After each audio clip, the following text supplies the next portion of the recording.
వేగంగా పోతున్నారు. అటువంటి స్థితి కలుగుతుంది బ్రహ్మత్వంలో. వాస్తవంలో ఆ పరమాత్మ భయరహితమైనది. అట్టి పరమాత్మ తమపై సంపూర్ణ అధికారమును అందుటకై తమ జీవభావమును ఆ పరమాత్మతో ఐక్యపరచుటకు ద్వైతులు సమ్మతించుటలేదు. నేను అనేటువంటి ఆ జీవభావాన్ని అంటే ద్వైతులు అంటే జ్ఞానులు కాదు, జ్ఞానుల విషయం కాదు ఇప్పుడు చెప్పేది. ద్వైతులు ఈ యోగము అది ఇది చేస్తారు కదా, నేను అనేది లేకపోతే నేనేమో యోగాభ్యాసం చేస్తాను. నేను అనేది జీవత్వము అనేది నేను ఉంటే నేను శ్వాస నియమిస్తాను, నిరాకారంగా నిలబడతాను, ఏదైనా చేస్తుంటాను. అసలు నేననేది లేకపోతే ఇంకా ఏం చేస్తాము అని ఆ నేను లేకపోవడానికి వాళ్ళు భయపడతారు, దాన్ని ఒప్పుకోరు. యోగులైనటువంటి వాళ్ళు ఆ నేను లేకపోవడం అనేది ఒప్పుకోరు. జ్ఞానులైతే ఆ జ్ఞానులకు వాళ్ళకు తెలుసు ఆ నేను అనేటువంటి ఈ జీవత్వం ఎట్లా వచ్చింది. ముందు సర్వవ్యాపకంగా అఖండమైన బ్రహ్మం ఉంది. ఆ బ్రహ్మత్వం నుండి దీంట్లోకి ఒక కాంతి ప్రవేశించి నేనంటూ జీవభావంతో నిలిచింది. ఈ జీవభావంతో నిలిచింది కాబట్టి దేహం నేననుకుంది. దేహానికి ఉండే కష్టసుఖాలన్నీ నావనుకుంది. ఇవన్నీ నావి అనుకుంటుండే దానివల్ల ఆ సంస్కారాలు నిలుస్తున్నాయి. ఆ సంస్కారాలు నిలిచిన దానివల్ల ఈ శరీరం పోతేనే ఇంకొక శరీరంలో ప్రవేశిస్తుంది. ఇట్లా జీవుడు కూడా ఒక శరీరం పోతే ఒక శరీరం తెచ్చుకుంటూనే ఉంటాడు, కానీ వాడు శరీరం లేకుండా మోక్షం పొందేవాడు కాదు. ఎప్పుడు అంటే బ్రహ్మాన్ని తెలుసుకొని ఎప్పుడు ఏది అనకుండా నిలబడతాం కదా. ఇప్పుడు మనం బ్రహ్మధ్యానం చేస్తున్నామంటే ఏదో ఒకటి అనడం కాదు, ఏదో ఒక శరీరంతోనో మనస్సుతోనో ఏమి ఈ ఇంద్రియాలతోనో పని చేయడం ఏది లేదు. నిశ్శబ్దం, నిరాకారం. అట్లా ఉండినప్పుడు ఈ నేను అనేటువంటి జీవుడు కూడా నిరాకారమైపోతున్నాడు. వాడు ఉండి కదా అన్ని పోరాడుతుండేది. ఈ ధ్యానం చేస్తానో, ఇక్కడ చూపు నిలబడతానో, ఇక్కడ శ్వాస బిగిస్తానో, ఏదైనా నేను అనేవాడు ఉండి కదా చేస్తున్నాడు. వాళ్ళు చెప్పేది కరెక్టే, ఆ యోగులు చెప్పేటివి కరెక్టే. ఎందుకంటే నేననేవాడు ఉంటే కదా ఈ పనులన్నీ చేసేది. ఈ జ్ఞానం ఏం చేస్తున్నారు, ఆ నేను అనేవాడిని లయింపజేస్తున్నారు. ఈ నేను అనేటువంటి వాడు జ్ఞానస్వరూపంలో వీళ్ళ సిద్ధాంతం ఏమంటే, జ్ఞానుల సిద్ధాంతం ఏమంటే అంతటా ఉండే బ్రహ్మం నుండి నేనని దీంట్లో ప్రవేశించినాడు. ప్రవేశించి ఇంకా ఇవి అవి చేసుకుంటుంటే వీడి గుడికి అట్లే ఉంటుంది. ఈ శరీరం పోతే ఇంకో శరీరంలో ప్రవేశిస్తుంటాడు. అట్లా లేకుండా ఇవి నేను ఎక్కడి నుంచి వచ్చినాను, నా స్వరూపం ఏమి అని విచారణ చేస్తాడు. ఇది జ్ఞానం, వేదాంతం. విచారణ చేసి నేను అంతటా ఉండేటువంటి ఏ బ్రహ్మస్వరూపం ఉందో ఆ బ్రహ్మస్వరూపం నుండి దీంట్లోకి వచ్చినాను. ఈ నేను ఆ బ్రహ్మాన్ని కంటే వేరు కాదు. మహావాక్యాలు ఇదైనా వేరు పెడతాను. మహావాక్యాల్లో వచ్చేదంటే ఇదే. ఈ నేనని ఈ శరీరంలో ప్రకాశిస్తూనే కానీ ఈ నేను ఆ జ్ఞానస్వరూపాన్ని కంటే వేరు కాదు కదా. ఇప్పుడు తెలుసుకున్నాను, అహం బ్రహ్మాస్మి, శివోహం, అయమాత్మ బ్రహ్మ అంటున్నానంటే ఈ నేను అనేటువంటి ఈ దీంట్లోకి వచ్చినటువంటి ఈ కాంతి రూపమైన జీవుడు బ్రహ్మానికంటే వేరు కాదు. సర్వవ్యాపకంగా ఏ బ్రహ్మస్వరూపుడు సర్వవ్యాపకంగా ఉన్నాడో ఆ బ్రహ్మస్వరూపం నుంచి ఇక్కడికి వచ్చింది. ఇప్పుడు తెలుసుకున్నాను, నేను ఇది కాదు, ఆ బ్రహ్మస్వరూపాన్ని అహం బ్రహ్మాస్మి అంటే నేను ఆ అంతటా ఉన్న బ్రహ్మమై ఉన్నాను. అయమాత్మ బ్రహ్మ, నా స్వరూపం ఆ బ్రహ్మస్వరూపానికంటే వేరైంది కాదు.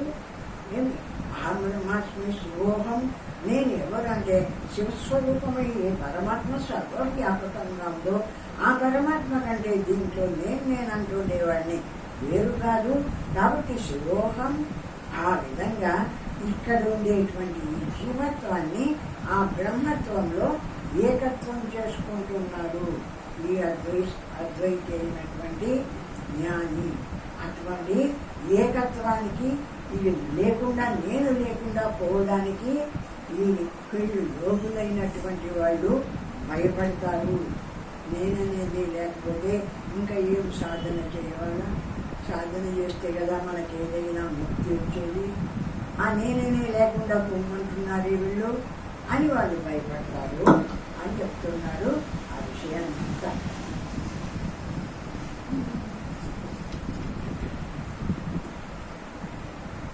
దుఃఖకరమైన ఈ ప్రాపంచిక జీవితమును గడుపు సంసారి స్పర్శయోగి అవుతున్నాడు.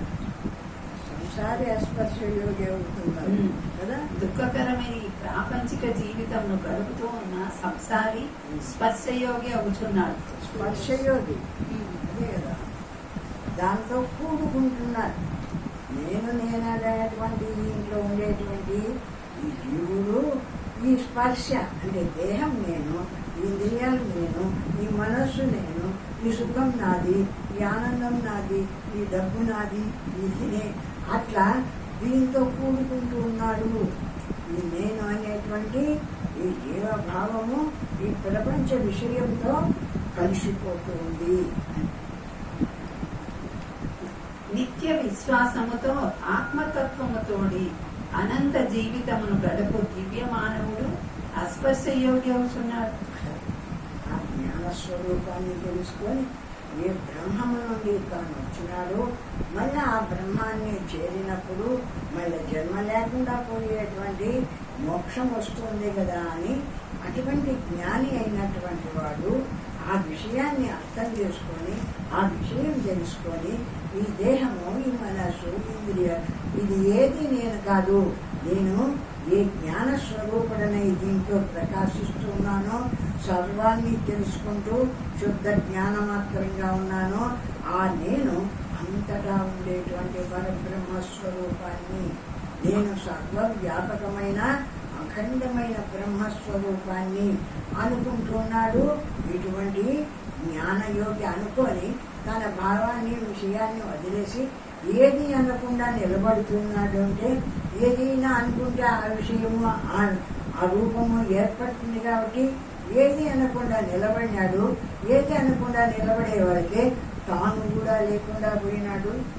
నేను అనేవాడు ఏదైనా ఇది ఉంది, అది ఉంది, ఇట్లేవా అట్లేవా అనుకుంటే నేను అనేవాడు నిలబడుతున్నాడు. నేనేనకుండా ఏది అనకుండా నిలబడినప్పుడు తాను ఉంటున్నాడా? తాను కూడా లేదు. అట్లా తాను లేకుండా పోయి తాను ఏమైనాడు అంటే అఖండమైన ఏ బ్రహ్మత్వం నుండి దీంట్లోకి ప్రవేశించినాడో దాంట్లోకి పోయి చేరినాడు. ఆ పరమాత్మతో ఏకత్వం పొందినాడు. వీడికి ఇంకా మళ్ళా జన్మ లేదు. కానీ అటువంటి స్థితిని యోగులైనటువంటి వాళ్ళు ఒప్పుకోరు అంటున్నారు. మనసో నిగ్రహాయత్తం అభయం సర్వయోగినాం దుఃఖక్షయ ప్రబోధశ్చ యక్షయా శాంతిరేవ చ. ఈ శ్లోకంలో చెప్పిన విధముగా జ్ఞాన మార్గమును అనుసరించని యోగులు అభయము, దుఃఖక్షయము, ఆత్మబోధ, శాంతి కలుగుటకు తమ మనోనిగ్రహము పైన ఆధారపడి ఉంటుంది. ఆ విధంగా ఇటువంటి శుద్ధమైనటువంటి జ్ఞాన స్వరూపమైన బ్రహ్మాన్ని పొందడానికి ఒప్పుకోనటువంటి వాళ్ళు ఆ విధంగా ఉండడానికి ఈ విధంగా ఏదో ఒక యోగాన్ని, ఈ శ్వాసన యోగం, ఏదో ఒక రకరకాల యోగాలు చెప్తారు కదా ఇప్పుడు, అటువంటి యోగాలు చేసుకుంటూ ఉండిపోతూ ఉంటారు. మనస్సును స్వాధీనపరచుకున్నటకు ద్వైతులు అంటే హఠయోగులు ప్రాణాయామం పైన ఆధారపడుతున్నారు. కానీ అది మనస్సు నిలబెట్టుకోవడం కోసం ఏమి ఈ హఠయోగులు ప్రాణాయామం అంటే ఇది శ్వాస నిలబెట్టి దాని మీద ఆధారపడి ఆ విధంగా శ్వాస దగ్గర కూర్చో ఉంటారు. అది నిలబెడుతుంటే, అది వదులుతుంటే, దాన్ని కదలకుండా నిలబెడుతుంటే ఈ విధంగా చేసుకుంటూ ఉండిపోతుంటారు ఈ హఠయోగులు. కానీ వేదాంతుల మతము ఇది కాదు. వేదాంతి తన ఉత్కృష్ట వివేకము ద్వారా మనస్సును స్వాధీనపరుచుకొని పవిత్రము చేసుకొనుచున్నాడు. ఇది వాళ్ళు హఠయోగులు అంటే మొండికి పడుతున్నారు. ఆ శ్వాస నియమించి, శ్వాసను బిగించి, మనస్సును కదలకుండా చేసి మొండికి పడుతున్నారు. అట్లా అది హఠయోగం. వీళ్ళు ఎట్లాంటి వాళ్ళు, ఈ జ్ఞానులైనటువంటి వాళ్ళు అటువంటి హఠయోగులు కాదు. వీళ్ళు ఏ బ్రహ్మస్వరూపం ఉందో, అఖండమై సర్వవ్యాపకమైన బ్రహ్మం ఏదుందో ఆ బ్రహ్మము దీంట్లోకి ప్రవేశించిందో, ఇప్పుడు ప్రవేశించిన ఈ బ్రహ్మస్వరూపం దీంట్లోకి వచ్చిందే నేనంటూ జీవభావం. ఈ జీవభావం దీంట్లోకి వచ్చిన తర్వాత దేహం నేనంటుంది, ఇల్లు నాది అంటుంది, పిల్లలున్న వాళ్ళు అంటుంది, అది నాది, ఇది నాది, ఇది నాది అని ఈ ప్రపంచ భావాన్ని అంతా పొందుతూ వచ్చినప్పుడు జీవుడుగా ప్రకాశిస్తుంది. అంటే జీవుడైతుంది. దీంట్లో వచ్చినటువంటి ఆ బ్రహ్మస్వరూపం నుండి వచ్చిన జ్ఞానమైన తనను తాను మర్చిపోయింది. కాబట్టి దృష్ట్వా జగత్సకలమేవ అశేషకర్త తత్ప్రావిశత్ పునరుపాగత జీవభావ విస్మృత్య అంటే మర్చిపోయినాడు. స్వచ్ఛ సుఖబోధ భయస్వరూపం, స్వచ్ఛము సుఖము బోధ ఇటువంటి జ్ఞానస్వరూపము నేను, నా స్వరూపం ఇది కదా, నేను ఆ పరమాత్మను కదా అన్న విషయాన్ని మర్చిపోయినాడు. మర్చిపోయి ఇంకా ఈ శరీరము ఇంద్రియాలు మామూలుగా ఈ ప్రపంచంలో కలిసిపోతున్నాడు. ఆ సంస్కారాలన్నీ మళ్ళా ఏర్పడుతూ ఉన్నాయి, నిలబడుతున్నాయి. లోపల వచ్చి ఆ సంస్కారాలతో ఈ శరీరం వదిలిన తర్వాత ఇంకో శరీరంలో ప్రవేశిస్తున్నాడు. ఈ విధంగా ఈ జీవుడు ఒక శరీరాన్ని వదిలి ఇంకొక శరీరం, ఒక శరీరాన్ని వదిలి ఇంకొక శరీరాన్ని ప్రవేశిస్తూనే ఉంటాడు.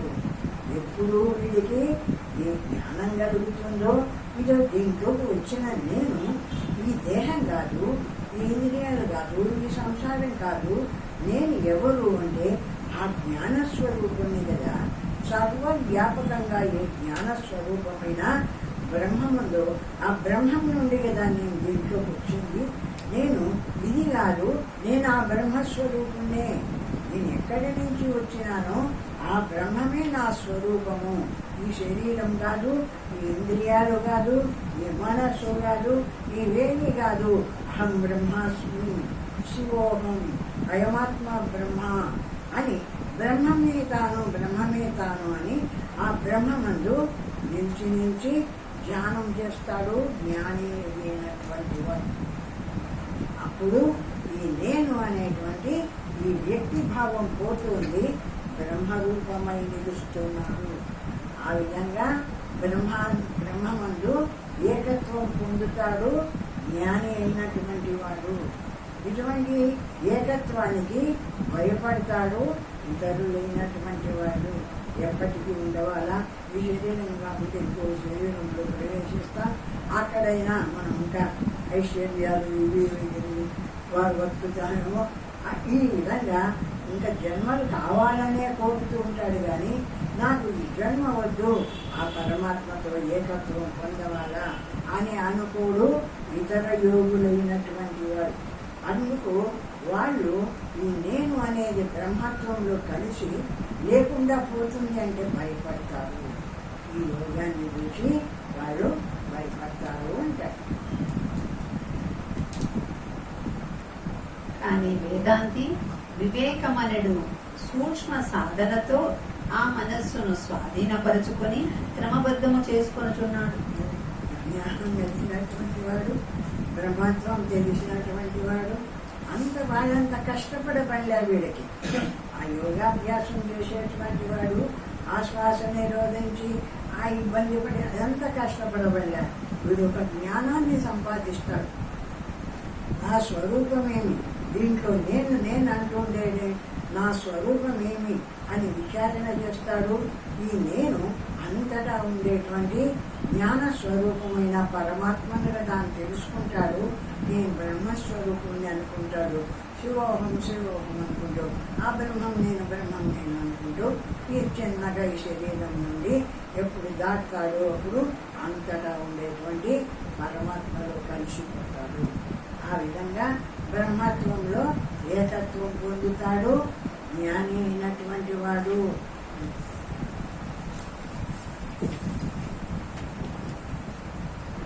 ఉత్సేకముధీర్యత్వతు కుశాగ్రేణైకబిందునా మనసో నిగ్రహం తద్వత్ భవేద పరిఖేదతః. తిత్తిరి పక్షి కుశాగ్రముతో నీటి బొట్టులను గ్రహించి సముద్రమును ఇంకించుటకు ప్రయత్నించినట్లు విసుగు చెందని దీక్షతో కొంచెము కొంచెముగా మన మనస్సును వశము చేసుకునవలెను. అటువంటి దీక్ష ఉండవాల అంటారు. ఆ తిత్తిరి పక్షి అనేది ఆ గుడ్లను సముద్రుడు ఎత్తుకొని పోతాడు కదా, అందరికీ తెలిసిందే. సముద్రుడు అలా వచ్చి కొట్టుకొని ఎత్తుకొని పోతాడు. ఇది నా గుడ్లను ఎత్తుకుపోయింది కదా అని కోపంతో అంత ఉండేటువంటి ఆ పక్షి ఆ సముద్రాన్ని నీళ్ళని ఇంకింపజేస్తానని ఇస్తుంది. ఇంకింపజేస్తానని ఒక్కొక్క బొట్టు ఎత్తుకుపోయి దూరంగా పారేసి వస్తూ ఉంటుంది. అట్లా ప్రయత్నం చేస్తూ ఉంటుంది. నిజంగా ఆ పక్షి ఈ సముద్రాన్ని అంతా ఎత్తుకుపోయి అక్కడ పారేసే శక్తి ఉందా? శక్తి లేదు కదా. శక్తి లేకపోయినా అదేమన్నా అధైర్యపడిందా? నాకెక్కడ ఈ సముద్రాన్ని తీసుకుపోయి బయట పారేసేదానికి నాకెక్కడ సాధ్యమవుతుంది అనుకుందా? వదల్లా ముందుకి ఆ ఒక్కొక్క బొట్టు ఎత్తుకపోయి అవతల ఈడుస్తూ వస్తుంది. ఇంకా ఉందిలే కదంతా. ఆ ఈడుస్తూ వచ్చినప్పుడు అక్కడ ఈ నారదుడు అక్కడికి వస్తాడు. ఏమి ఇట్లా చేస్తున్నావి అంటే నా గుడ్లనన్నిటినీ లోపలికి తీసుకుపోయింది, ఈ సముద్రాన్ని ఎట్లయినా లేకుండా చేయవాలా అనుకొని ప్రయత్నం చేస్తున్నానంట. నీ చేత ఏమవుతుంది అని పోయి అక్కడ గరుత్మంతుడికి చెప్తాడు. ఎవరు? నారదుడు విష్ణువు దగ్గర గరుత్మంతుడికి పోయి నీ పక్షి జాతి ఒక పక్షి ఇట్లా చేస్తుంది, ఆ గుడ్లను ఎత్తుకుపోయిందని ఒక్కొక్క బొట్టును ఎత్తుకుపోయి దూరంగా పారేసి వస్తుంది అంటే అప్పుడు ఆ గరుత్మంతుడు దిగి వస్తాడు. మన పక్షి జాతి కదా. గరుత్మంతుడు దిగి వచ్చి ఆ గరుత్మంతుడు ఆ రెక్కలతో విపరీతంగా దాన్ని కొడతాడు. సముద్రం కొడితే అల్లకల్లోలం అయిపోతుంది సముద్రం. ఎట్లయినా దేవుడి కదా అయినా అల్లకల్లోలం అయిపోయి సముద్రుడు భయపడి దాని గుడ్లను దానికి తెచ్చిస్తాడు. అంటే పట్టుదల ఉంటే ఏదైనా సాధించవచ్చు అని ఒక సూత్రం అయింది. అట్లా నీవు కూడా ఈ బ్రహ్మత్వము అనేది ఈ బ్రహ్మమై నిలుస్తుంటే మనసు ఆ విషయం ఈ విషయం పోతుంటే మళ్ళా వదిలేసి బ్రహ్మమై నిలుస్తూ ఇట్లా ముందుకి చేయవాలా. నిలవలేదు, మన వల్ల కాదులే, ఇది మనకు అభ్యేది కాదులే, మనకెందుకు ఇది అని విడిచిపెట్టకూడదు. ప్రయత్నం చెయ్యి, భగవంతుడు నీకు తోడైతాడు ఎప్పటికైనా. నువ్వు చేస్తున్న పని మంచిదేనా? భగవద్ధ్యానం చేస్తున్నావు, మనస్సు నిలబడంగాని మాటి మాటికి వచ్చి నిలబెట్టేసి బ్రహ్మమాత్రంగా నిలబడి పోరాడుతున్నావు.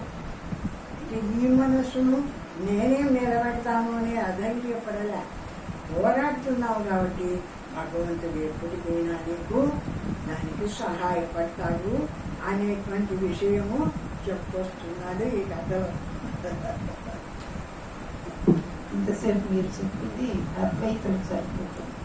అద్వైతులు వేరు కదా. ద్వైతుల విషయంగా ఇక్కడ మన అద్వైతులకే. ఇక్కడ ద్వైతులు ఏం చెప్తున్నారంటే ఆత్మ పరిపూర్ణత నందుట ఎంతటి దుర్లభమైనదైనను దృఢమైన భక్తి విశ్వాసములతో సాధకుడు ఆ మార్గమును స్థిరముగా అనుసరించిన సాధకుడి కార్యమునకు గరుడు తిత్తిరి పక్షికి సహాయం చేసినట్లు